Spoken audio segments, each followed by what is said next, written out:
Muhammad sallallahu alaihi wasallam waliwo hadisi mwatusomeseza ebintu ebisingira ddala ate obukulu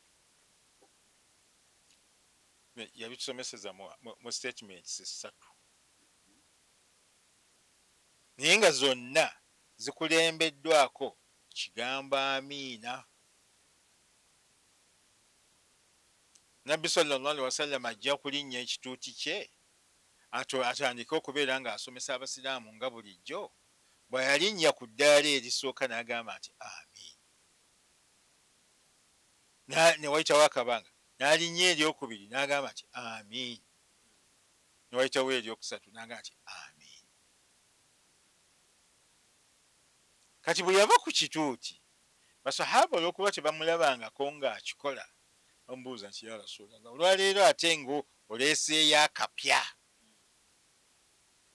tetukulabangako ng'olinnya kituuti nga bw'ogamba amiin amiin amiin, naye olwaleero kyokoze kiki?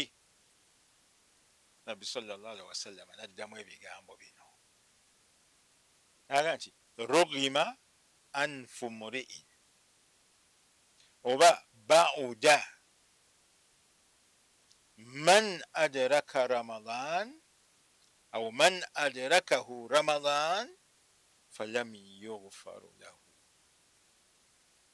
Abeere wala nnyo n'okusaasira kwa Allah, abeere ng'abonaabona n'agalwadde ag'enjawulo omuntu yenna asangibwawo omwezi gwa Ramadan ne guggwako nga Allah tamusonyiye.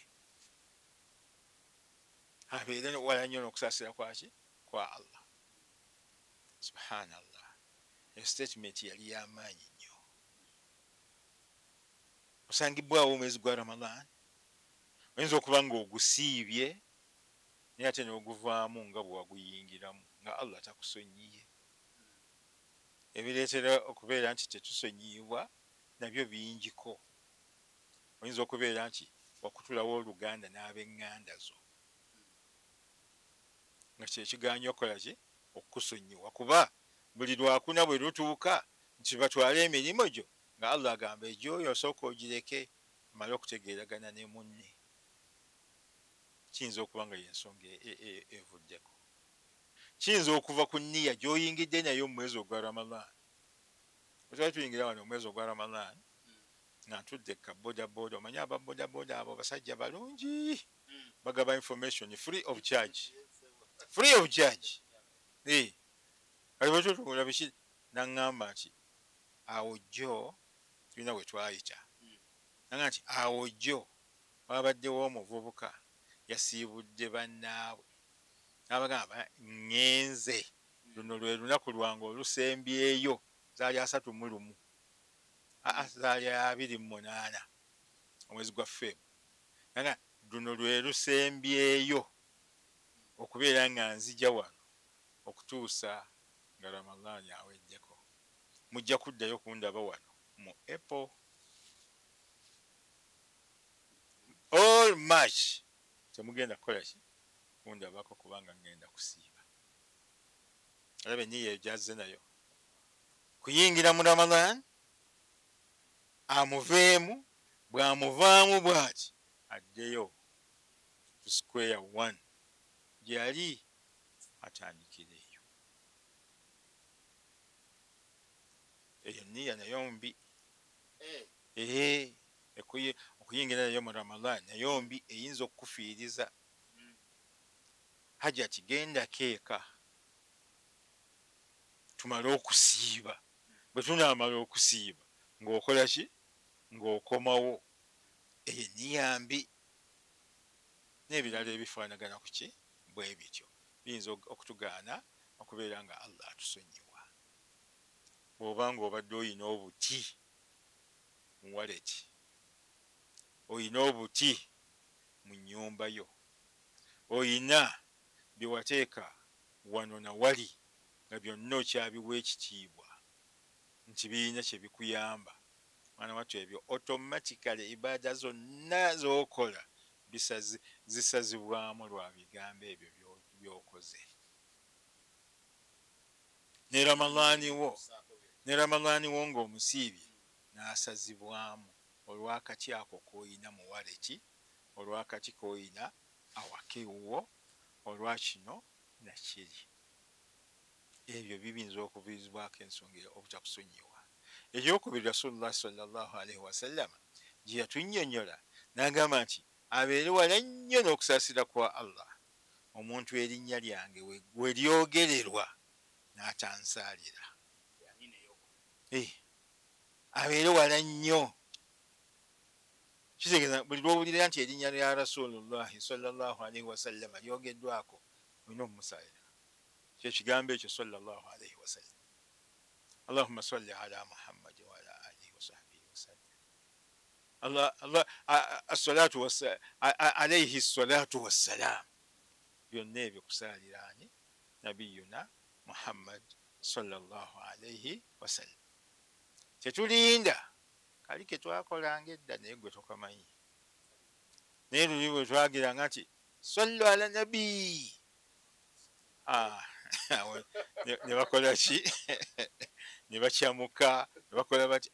Ekyo si kye tulina okulinda kyokka, wabula tulina okubeera nga tusaalira Rasulullahi sallallahu alaihi wasallam buli bwe tuwulira erinnya lye nga lyogeddwako. Ekimu ku kye tufuna nga tumusaalidde kwe kubeera nti yatugamba bw'omusaalira buli ku makya emirundi 10 n'omusaalira emirundi 10 akawungeezi. Buli kawungeezi ne ku makya, buli kawungeezi ne ku makya n'omusaalirawo emirundi 10 oba omaze okukakasibwako okuwolereza olunaku olw'enkomerero.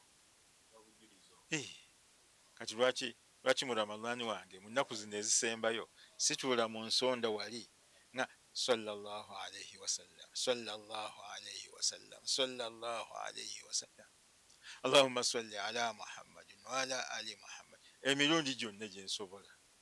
Oba oli awo n'ofunamu kale. Yes.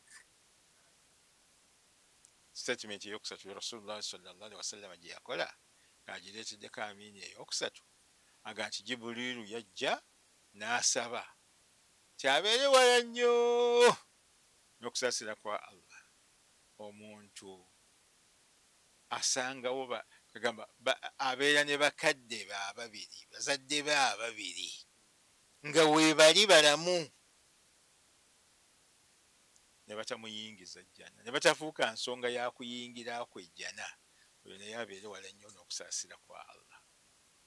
Muzadde tomufuddeeko Ramadan oli ebyessava wano na wali naye ate nga mukaddewo muzaddewo ali ku ntula.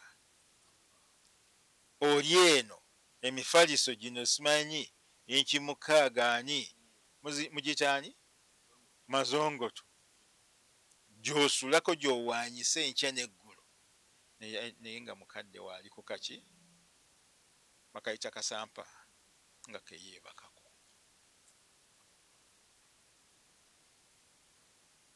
Gwe kugamba oli eno weeyagala n'abantu bo naye ate muzaddewo ali eyo abonaabona.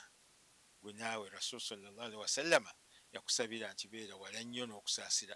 Jibuliiru ye yasaba kibeera wala nnyo n'okusaasira kwa Allah. Nabi sallallahu alaihi wasallama yaddamu n'agamba nti amiin. Jibuliiru ye yasaba ng'agamba nti amiin.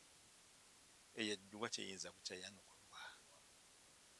Nolwekyo ebyo ebisatu ebyo Allahu akbar mirimu minene okulabirira abazadde mu Ramadan. Allahu akbar. Naye abantu bangi nnyo mu fuliji ebyokulya bijjudde naye ate nga maama taata gyali n'akookulya oluusi bakamusondera busondezi.